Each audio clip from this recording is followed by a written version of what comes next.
You guys, I have to tell you, look at the moon. That's amazing. Wow, look at the blue line. Oh my gosh. Oh my goddess. Wow. Oh my That's our pink moon. It was the perfect night to fly to the moon. Gayle King was on the scene, trying out for the view. She's been dreaming of playing the boodle flute, and she brought along a girl named Katy. Woo!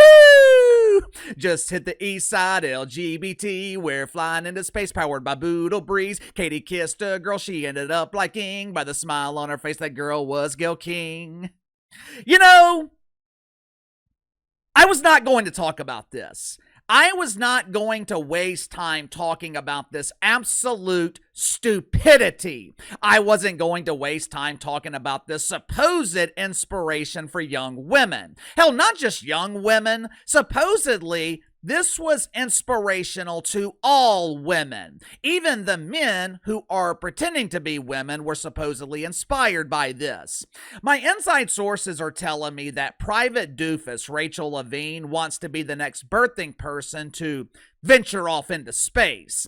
My sources are telling me that Rach has packed a supersized cucumber and is planning a trip to Uranus. I didn't want to talk about this because I think it's absurd, but I had several of you guys reach out to me yesterday asking me to talk about the female king named Gayle, so here I am. I'm here to serve. Monday, Gayle King and Katy Perry decided that not drawing an audience on their respective shows, that was not a good enough achievement. I guess they were disappointed that they weren't nominated last year for the Huge Embarrassing Failure Award. So they decided to do something to get our attention. For those that don't know, Gayle King hosts a morning show on CBS that consistently finishes in last place. Last year, she co-hosted a show with Charles Barkley on CNN. Their ratings were so bad on a network that can't draw flies to a fresh turd, CNN canceled the show after a handful of episodes. For the last few years, Katy Perry has been one of the judges on American Idol. I believe the other two judges were the legendary Lionel Richie and some honky-tonk singer with two first names, Brian Lucas, Ryan Luke, Brian Ryan. Who gives a shit? Me personally, I thought American Idol was better when Simon Cowell was on the show. I enjoyed watching him brutally criticize naive dumbasses who thought they could sing. I also thought that the other dude was good, Mel Lizzo. He would be laughing his body positivity ass off when Simon was crushing the dreams of the unemployed.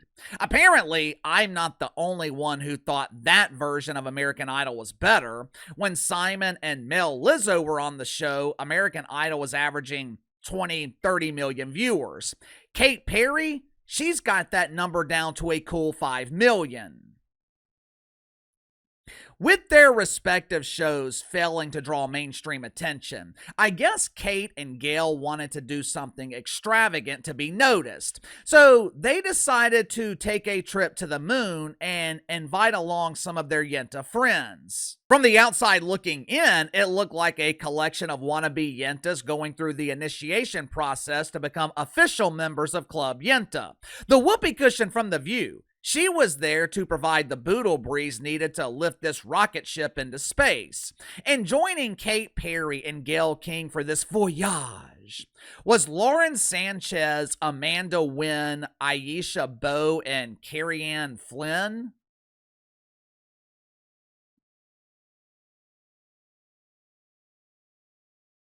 Who,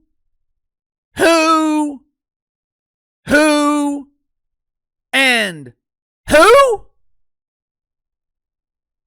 Who in the hell are these people, and why should I care that they're landing on the moon? Haven't they seen the movie Dumb and Dumber? According to Jim Carrey, we landed on the moon in 1994.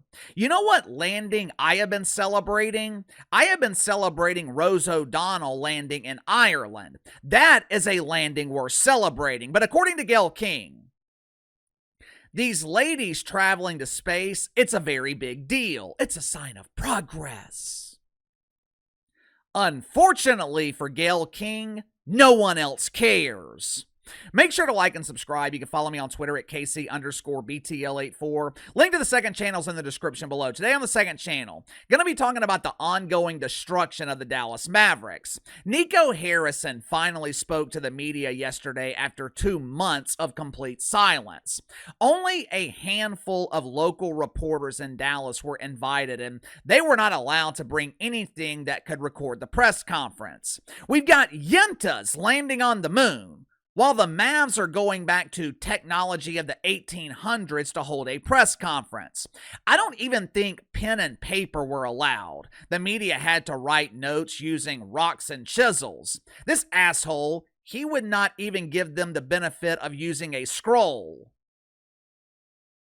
Anyway, click the link in the description below, subscribe to the second channel. Gayle King thought that she would be celebrated for organizing an all-female crew who spent a few minutes above the earth. Me personally, I'm a little bit skeptical of this all-female crew. Did women build this spaceship, or was it built by toxic masculinity? The trip was hosted by a company named Blue Origin. Who owns the company? Jeff Bezos. Unless Jeff has made the courageous transition to Jane, I'm pretty damn sure Jeff Bezos is a dude. But the passengers on this amusement park ride, they were definitely all female, which is something that Gayle King believes should be celebrated. I understand why she would arrive at this assumption. Anytime women do anything, the media pretends that it's a sign of progress. When women in the WNBA shave their facial hair, progress. When Big Will Thomas and the gas-powered propeller win the NCAA championship in women's swimming, the media refers to Will as Leah and calls it progress. When ESPN puts together an all-female crew to cover the NBA and the end result is unmitigated disaster, the media calls it progress. So I understand why Gayle King expected to receive nonstop praise and adulation from her pretend friends in the mainstream media. Unfortunately for Gayle King, that was not the case. Most of the media has shit all over this turd. The Today Show accused the ladies of being gluttonous. Amy the Schumer, daughter of Charles the Schumer, she criticized Gayle King for polishing this turd. The media was full of questions, asking why they were doing this. What is the big deal? But there was one person in the media that was asking different questions. Matter of fact, he was asking the same questions that Uncle KC was asking. The Star Trek virgin Mike Freeman from USA Today, he asked, why did they return? Why didn't they leave them in space? That is a legitimate question. You sent them up there. Why the hell did you send them back? Now, of course, the Star Trek virgin, he had ulterior motives here. He wanted these lovely ladies to remain in space so he could take a break from seducing Obi-Wan Kenobi. But when they returned from their voyage, Katy Perry spoke with the media. I want to say she was being interviewed by Carissa Thompson. I think it was Carissa Thompson. If so, what a fall from grace for Carissa Thompson. She went from covering the NFL to covering yentas on the moon. And they didn't even go to the damn moon. From what I can tell, they just flew above the earth for a few minutes and came right back down. Here in a couple of months, I'll be doing the same thing, except American Airlines, they call it a flight. They don't call it a voyage. Anyway, Katy Perry spoke to the media about her experience, and it just shows you how out of touch these ladies are with normal people. Watch for yourself. This whole journey is not just about going to space. It's the training, it's the team, it's the whole thing. I couldn't recommend this experience more. I feel really connected to that strong, divine feminine right now.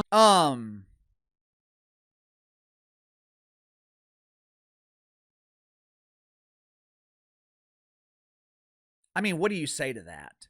What do you say to that? Why don't we start with, I couldn't recommend this experience more?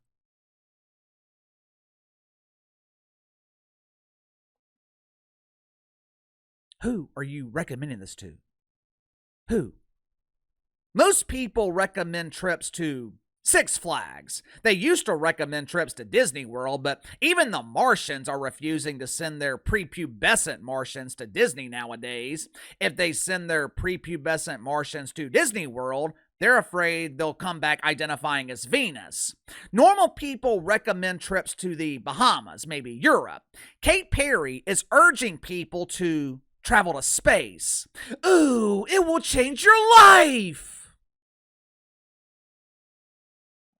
The thing is, Kate isn't lying. It will change your life, and it will damn sure change your bank account. The average suborbital flight to space, whatever the hell that means, it ranges from $250,000 to $450,000. Now, if that's out of your price range, that's okay. That's okay. Uncle KC did some research. I contacted some travel agencies. There's a company called Space Perspective who offers a more economical price point for space travelers. You can book your weekend trip today for the small price of $125,000. Come on, kids! Daddy booked us a trip to the moon! All kidding aside, my biggest problem with this was the fact that Blue Origin celebrated Gayle King and Katy Perry along with their group of unknown friends. They celebrated them as astronauts, which to me is a slap in the face to real astronauts. It's an insult to the women who study their ass off and actually do this for a living. It's an insult to the dudes who have dedicated their careers to exploring space.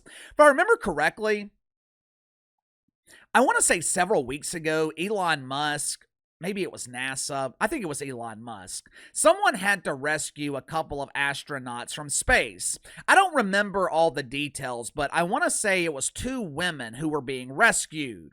Either way, the story received minimal attention from the media. But when Gayle King and Katy Perry travel to space, they expect to be treated as visionaries.